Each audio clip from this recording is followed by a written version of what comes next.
নির্দেশনা মালিক ভগবান জগৎকে শেখানো ভক্তদের চরণ ধৌত করে। আর যেই ভক্তদের চরণ ধৌত করে শিখিয়েছে যে তোমরাও আমাদের মতো আচরণ করো জীব শিক্ষার নিমিত্তে, শুধু আরো একটা কাজ করেছে। কি কাজ জানো? যারা যারা যজ্ঞে প্রসাদ পেয়েছিল কৃষ্ণ দয়াময় নিজের হাতে এঁঠো পাতাগুলো মর্যাদায় ফেলেছে। অনেকে আছে বাবা এই ভক্তরা প্রসাদ পেলে এঁঠো পাতাটার হাত থেকে ঘৃণাবোধ করে, আবার অনেকে স্নান করতে হবে, ওই যে এঁঠো পাতাগুলো পরিষ্কার করেছে স্নান করতে হবে, তবে বাবা সবই কোনো ওই কেউ যদি অনুষ্ঠানে মাছ মাংস খেয়ে যায় ওই এঁঠো ভাত দেখানো কাজ হবে। তাহলে কোন উচ্ছিষ্ট যেখানে সাধুগুরু বৈষ্ণব, যেখানে ভক্ত মহাপ্রসাদ, যেটা ভগবানের উদ্দেশ্যে নিবেদন করে সেই প্রসাদ, সেই প্রসাদের কৃষ্ণ করেছে। শুধু ফেলেনি, আরো একটা কাজ করেছে। ভক্তরা প্রসাদ পাচ্ছে আর উচ্ছিষ্ট গুলো লেগে আছে, এঁঠোতে লেগে আছে, আর ওই উচ্ছিষ্ট করে কৃষ্ণ আমার সারা গায়ে মাখছে। আলাদা থেকে যুধিষ্ঠির দাদা দেখে বলেছিল, কৃষ্ণ এটা তুই কি করছিস? কে কোথাকার কোন জাতের মানুষ আসছে তার ঠিক ঠিকানা নেই, কে নিচু জাত কে উঁচু জাত, আর সবার পা ধরছিস ঠিক আছে, সবার এত কথা ফেলছিস ঠিক আছে, কিন্তু কৃষ্ণ আমি আড়ালে দেখলাম তুই আড়ালে গিয়ে এঁঠোগুলো সারা গায়ে মাখছিস কেন? এই নোংরাগুলো তুই কেন মাখছিস?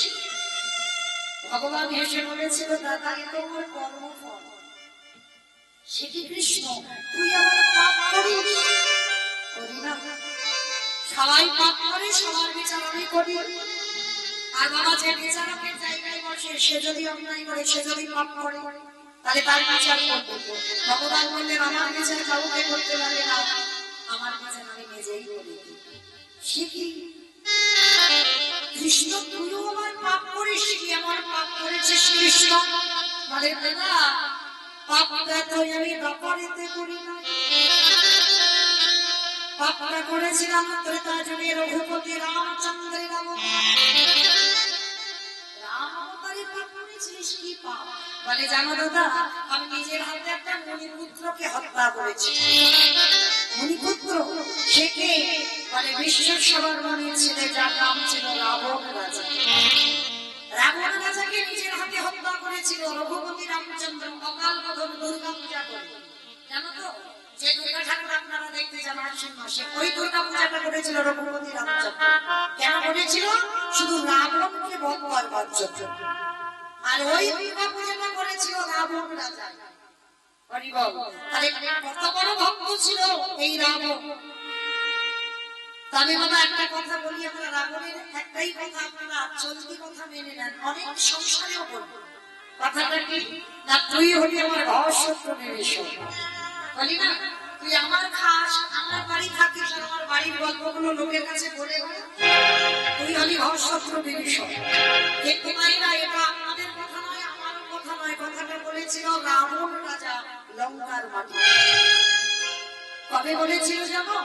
যেদিন বাবা ঘোষণা হয়েছিল যারা যারা নাম তাদেরকে মৃত্যুদণ্ড দেওয়া হবে। আর এই ভয়ে পড়ে বাবা কেউ রাম নাম করতো না, সবাই ভয়ে ভয়ে ঘরে চুপি চাপি থাকতো। কিন্তু ওই বিভীষণ মানে রাবণ রাজার ভাই বিভীষণ রাতের অন্ধকারে কাউকে কিছু না বলে জানালা দরজা ভিতর থেকে বন্ধ করে দিয়ে ওই রামচন্দ্রের শরীরটাকে বুকে জড়িয়ে ধরে সারা রাত শুধু বলে বলে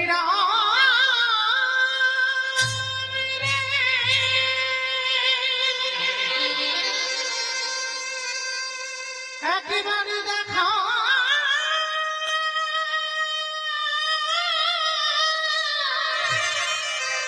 দেখা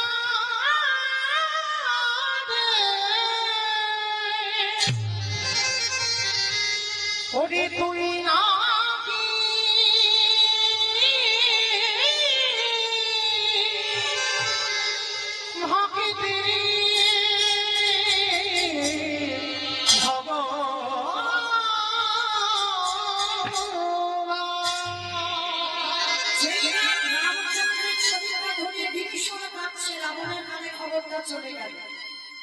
রাবণ রাজা রাগান্বিত হয়ে বললেন, এত বড় স্পর্ধা, আমার ভাই হয়ে সে কি আমার শত্রুর নাম করে? দেখাচ্ছে মজা ওর দ্বারা। রাতের অন্ধকারে ছুটে গেল, আর ছুটে গিয়ে বাবা যেই না দরজাটা খুলেছে দেখে সত্যিই রামের ছবি ধরে রাখছে। আর রাবণ রাজা কি করেছে, সজনে গিয়ে একেবারে বিভীষণের বুকে লাথি।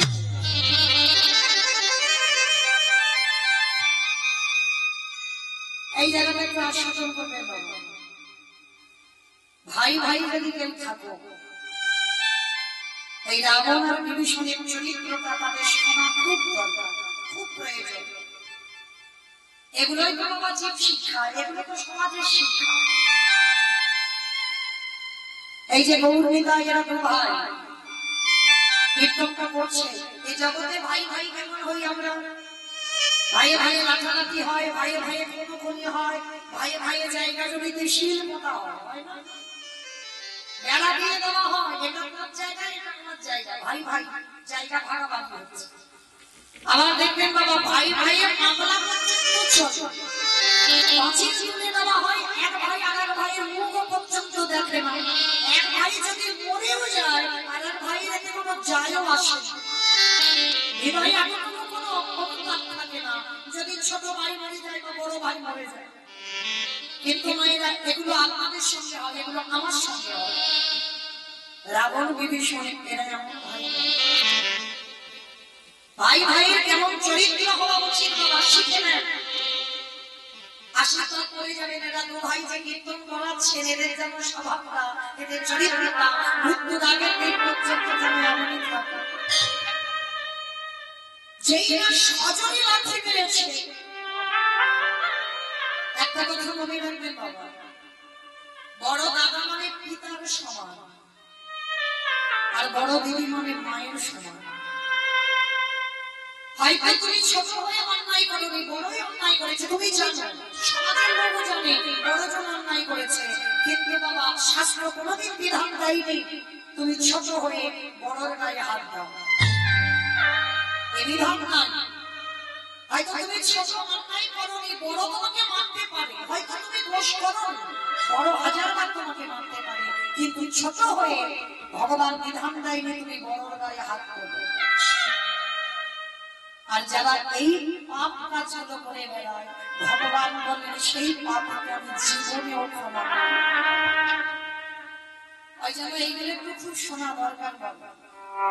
তো আজকে যেই না রাবণ সজনে লাথি মেরেছে, ধুলাই পড়ে গেছে, আর যেই না ধুলাই পড়ে গেছে, আচমকা লাথি মারা তো কমাইরা বুকে লাগবে না, আচমকা তো পিছন থেকে এসে বাবা মেরেছে, হঠাৎ মুখের যন্ত্রণা, তবে কিন্তু কোনো প্রতিবাদ নয়, ধুলা থেকে হামাগুড়ি দিয়ে উঠেছে বিভীষণ, উঠে রাবণ রাজা দাঁড়িয়ে আছে। রাবণ রাজার দুটো চরণ বিভীষণ আগে বুকে জড়িয়ে ধরেছে। দাদা তুমি যেমন বুকে রাখতে পারো, তোমার এই দুটো চরণে ব্যথা লাগে দাদা গো।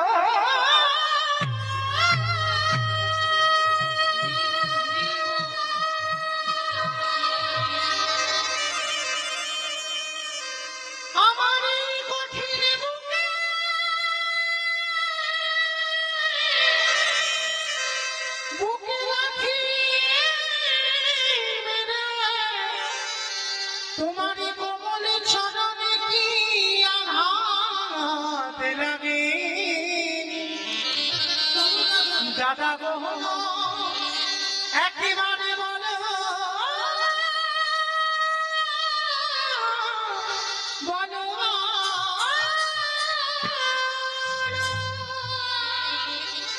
চরণটা তো জড়িয়ে পড়ে আছে, বলো না আমার বুকে লাথি মেরেছে, তোমার পায়ে ব্যথা করছে না?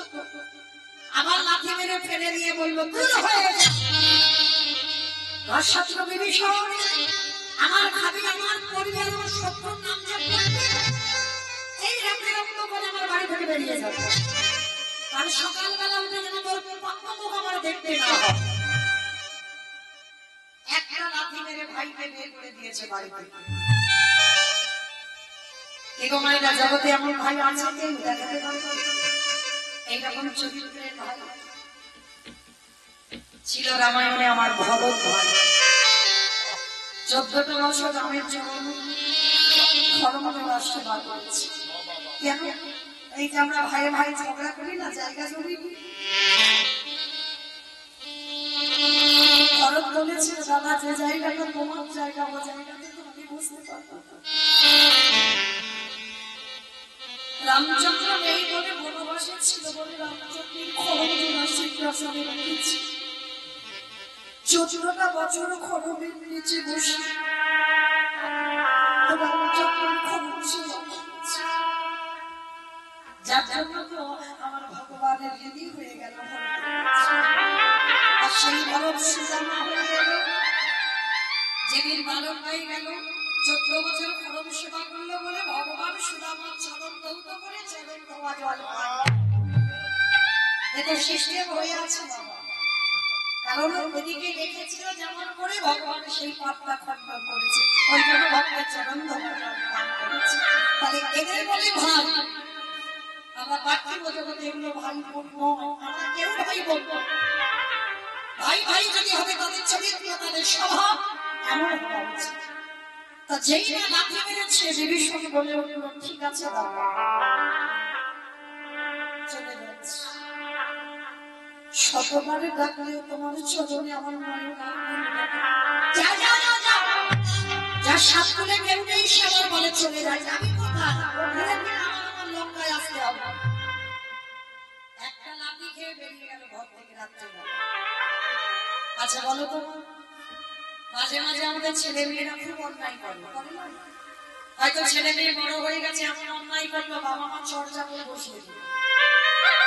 আচ্ছা ছেলেকে মারবার পর বকবার পর আধা ঘন্টা করে কষ্ট হবে, সত্যি করে বলবেন কষ্ট হবে? এই সন্তান এমন একটা জিনিস না, যে বাবা মা মারে সেই বাবা মা আধা ঘন্টা করে আমার আদর করবে। এই বাবা ছেলের সম্পর্কটা কেমন জানো? একটুখানি বলবো, জানো আজকের বাবাকে বলছে ছোট্ট একটা ছেলে, ও বাবা বাবা তুমি বাজারে যাচ্ছ তো, আমার জন্য একটা পার্লেজি বিস্কুট এনে দিও। ছোট ছেলে তো বাইরে করেছে, আমার জন্য একটা বিস্কুট এনে দিও। আর বাবা সমস্ত বাজার করে ছেলের জন্য একটা 5 টাকা দামের বিস্কুট এনেছে।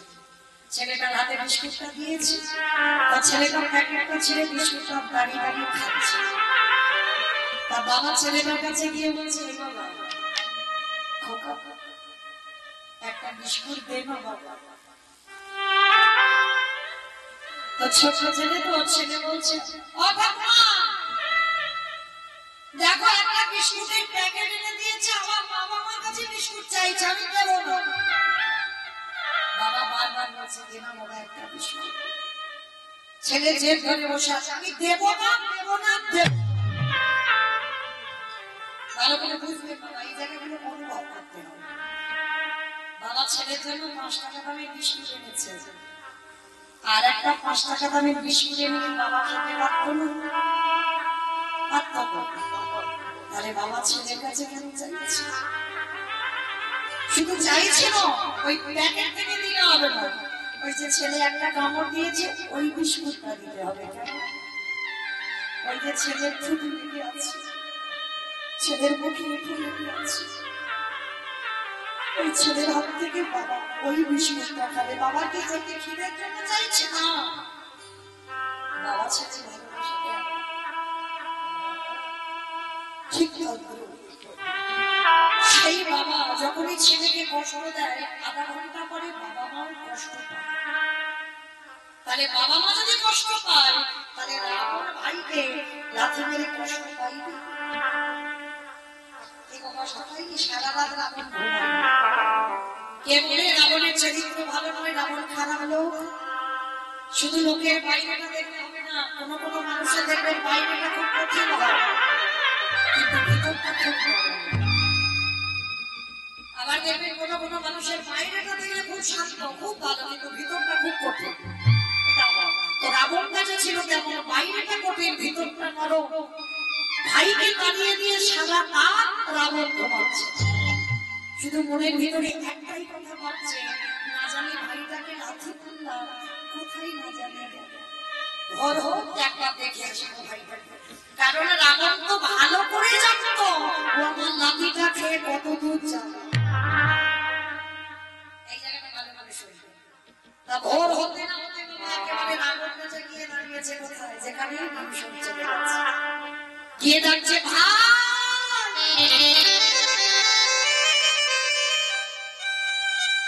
ভাই ভাই রে, বারবার ভাই ভাই বলে ডাকছে। লক্ষণ বেরিয়ে এসেছে, তোমার লজ্জা করে না? কালকে তুমি তোমার ভাইয়ের বুকে লাথি মেরে তাড়িয়ে দিয়েছো, আর আজকে তুমি তোমার ভাইয়ের পা ধরে ক্ষমা চাইছো? হ্যাঁ, যাবে না তোমার ভাই? রাবণ দাদা এসে কোমরে হাত লাগিয়ে বলেছিল, তুই কি মনে করেছিস কালকে ভাইয়ের বুকে লাথি মেরে আর আজকের পা ধরে ক্ষমা চাইছিস? তাহলে এলে কেন? এসেছি একটাই, আমাকে দেখতে হবে না আমার যে ভাইকে লাঠিটা দিলাম ও লাঠিটা খেয়ে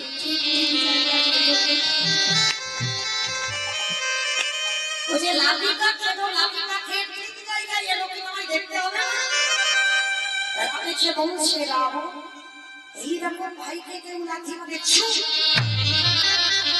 একটা কথা বলবি, এই জগতের প্রত্যেকটা ভক্ত শুধু বলে আমার ভাই ভাই লাঠি মেরেছি, লাঠি মেরেছি, লাঠি মেরেছি। না, ওটা লাঠি নয়, ওটা জগতে কোনো সাধারণ লাঠি নয়, ওটা ছিল ওই রাতের লাঠি। ওরে রাম রে, আমি যদি আমার ভাইকে লাঠিটা না দিতাম, আমার ভাইকে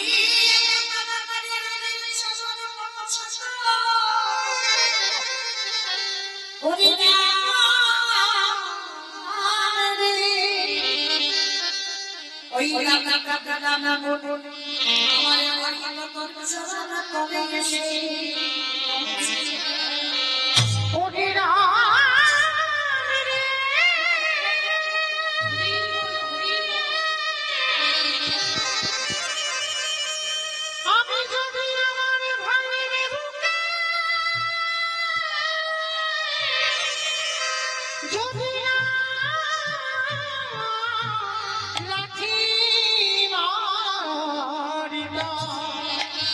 তবে কি এত তাড়াতাড়ি আমার ভাই তোর চরণে আসিতে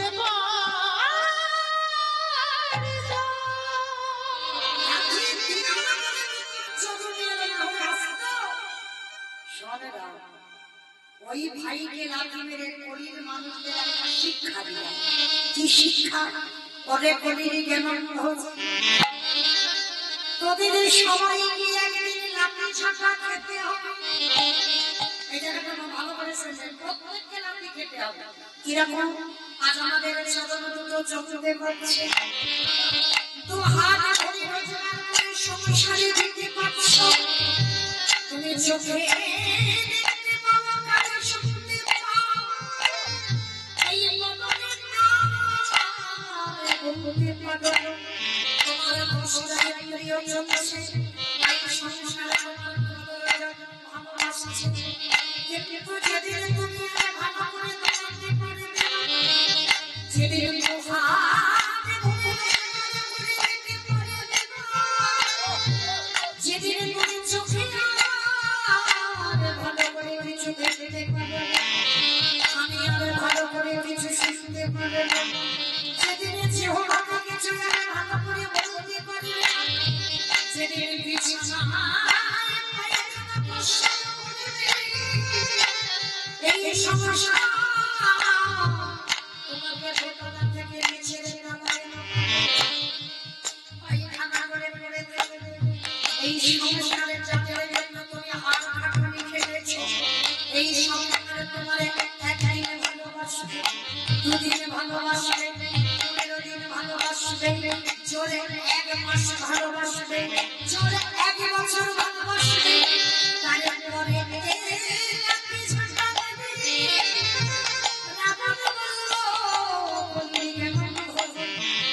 শিশুকালে কৃষ্ণ ভজে কৃষ্ণ প্রকাশে যৌবনে কালে কৃষ্ণ ভজে আসে বনবাসে বৃদ্ধকালে কৃষ্ণ ভজে যৌবনারসে সময়ে থাকতে থাকতে যারা গোবিন্দ চরণ আঁকড়ে ধরতে পারে তাদের তো সংসারে আর খেতে হয়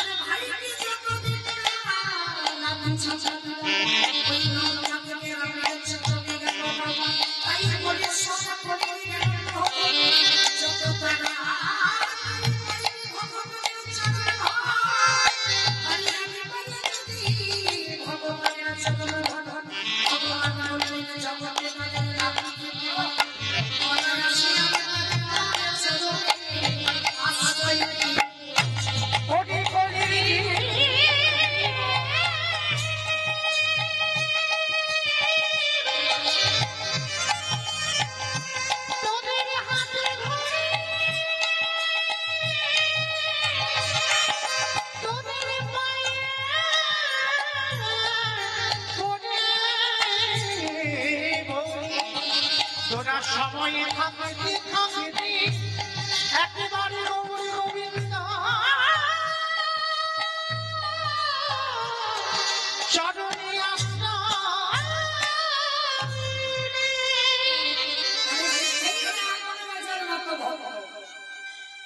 তাকে মেরেছিল রঘুপতি রামচন্দ্র মেরে সর্বশরীর তার পাপি হলো সেই পাপটা ধরছে করে ফিরে আসেন সেখান থেকে গিয়েছিলাম যুধিষ্ঠির রাজেশ্বরী যজ্ঞ মানে রাম অবতারে পাপ করলো আর খণ্ডন করছে কৃষ্ণ অবতারে যুধিষ্ঠির যজ্ঞ আচ্ছা তাই না পা ধোয়াতে গেলে কি করে ধোয়াবে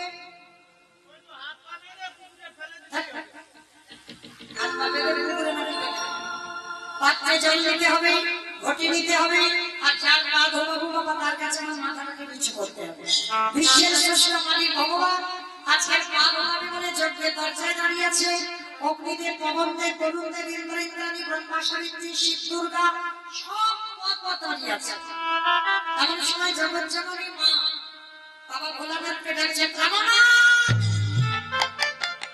আর দেরি নয় চলো কৃষ্ণ পা ধোয়াবে পা দুটো ভালো করে ধুইয়ে এইটা কথাটা বলা আমার জগৎ জননীর কথা শুনে বাবা ভোলানাথ বলছে পার্বতী তোমার কি মাথার গন্ধ কৃষ্ণ পা ধোয়াবে আর আমাদের মতো পাপীর পা দুটো বাড়িয়ে দেবে শোনো তোমার যদি একা ধোয়াবার ইচ্ছা হয় তো তুমি লাইনে দাঁড়াও কিন্তু আমার পা আমার কৃষ্ণ দয়াময় ধোয়াতে পারবে না এই বলে বাবা ভোলানাথ কি করেছে লাইন থেকে বেলাইনে চলে গেছে আর মনে মনে ভাবছে কৃষ্ণের চোখে ধুলো দিয়ে চোখের ভিতরে যেতে আরে ধুলোটা দেব কি করে আড়ালে গিয়ে ভোলানাথ কি করেছে একটা ধুম করে কুকুর হলো কেন কুকুর হলো কুকুর হচ্ছে তোমার সব থেকে প্রভু ভক্ত আর কুকুর হয়ে পিছন থেকে একটা দুপা করে আসছে কৃষ্ণ হেড হয়ে পা ধোয়াচ্ছে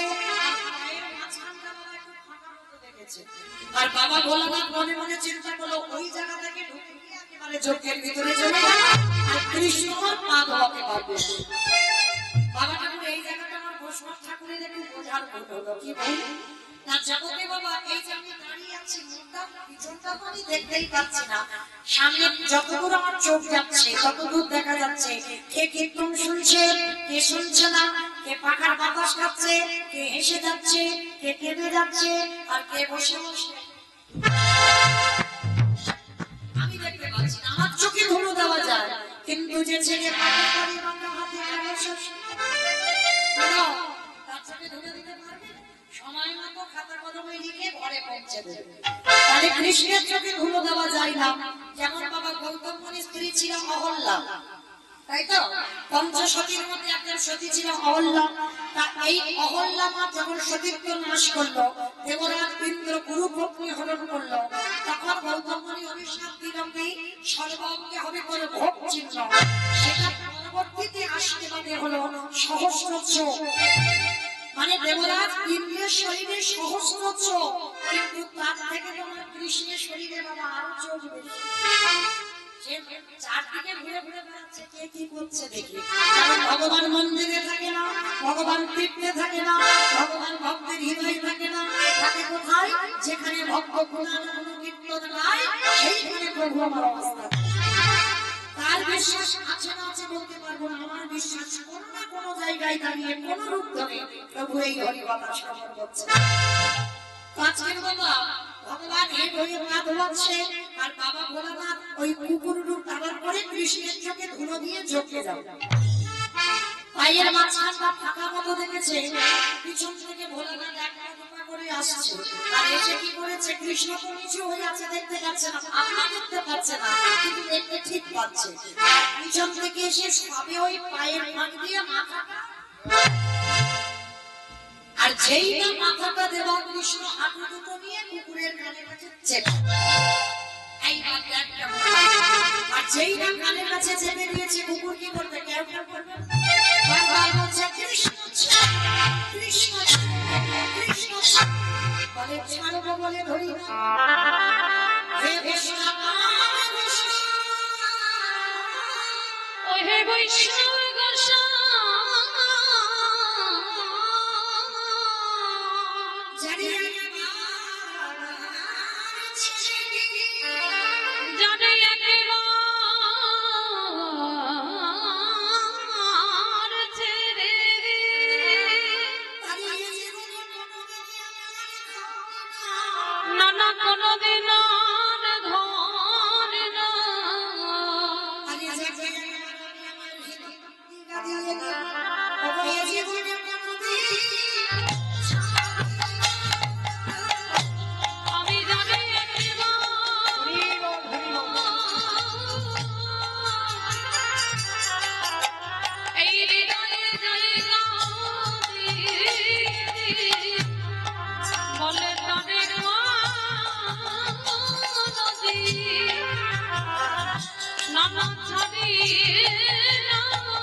ছেলেদের চুপ। ভেবেছিলাম তোমার মতো বৈষ্ণবের দুটো পা ভগবানে বোধহয় হয়ে যাবে, কিন্তু তুমি কৃপা করে করুণা করে আমার জন্য আরো এক্সট্রা দুটো জুড়ে দিয়েছ। শিব ঠাকুরের কটা পা? দুটো পা। কুকুরের কটা পা? চারটে। তাহলে কুকুরের চারটে পা। ভগবানকে বলছে হে বৈষ্ণব, তোমার মতো বৈষ্ণবের দুটো পা বলে আমার জীবনে বোধহয় কম হতো, তাই তো তুমি আমার জন্য আরো এক্সট্রা দুটো জুড়ে দিয়েছ।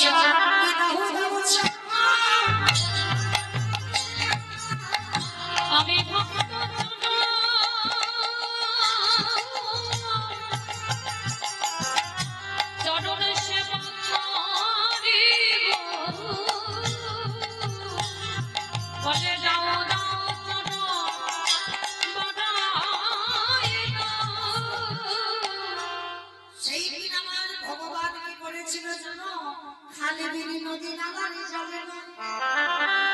সবার পা ধোয়াচ্ছে ওই খালবিলি নদী নালার জল দিয়ে। আর বৈষ্ণবের বেলা কি করেছিল?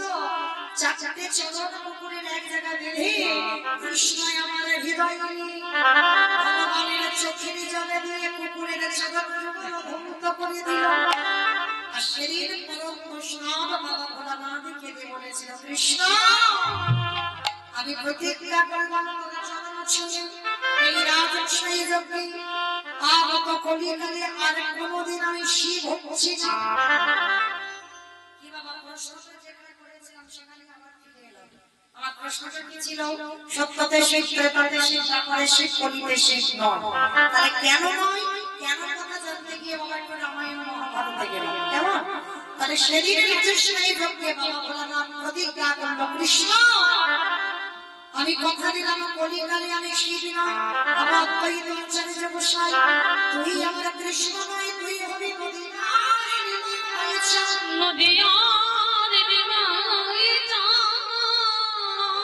আমি বারাণসীর তুলসী ভাসিয়ে তোকে আহ্বান করব।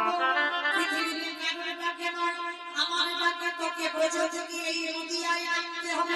আমি যেদিন তুই নদিয়ায় নামি আমি শান্তিপুর থেকে নদিয়ায় যাব, তোর থেকে 52 বছরের বড় হব। এই পৃথিবীতে কারোর ডাকে নয়, 12 বছর তুলসী ভাসিয়ে তোকে ডাকে দেখবো নদিয়ায় ওই রাজস্বই যজ্ঞে যেমন পুকুরের জল তুই তোর চোখের জলে ধৌত করবি, আমি যেমন তোর চরণে রেডি হয়ে গেলাম। এই দিনে কলিকালে সব করবো, যেদিন অদ্বৈত হব, যেদিন তুই নিমাই পণ্ডিত হবি, আমি এমনি করি যেদিন নদী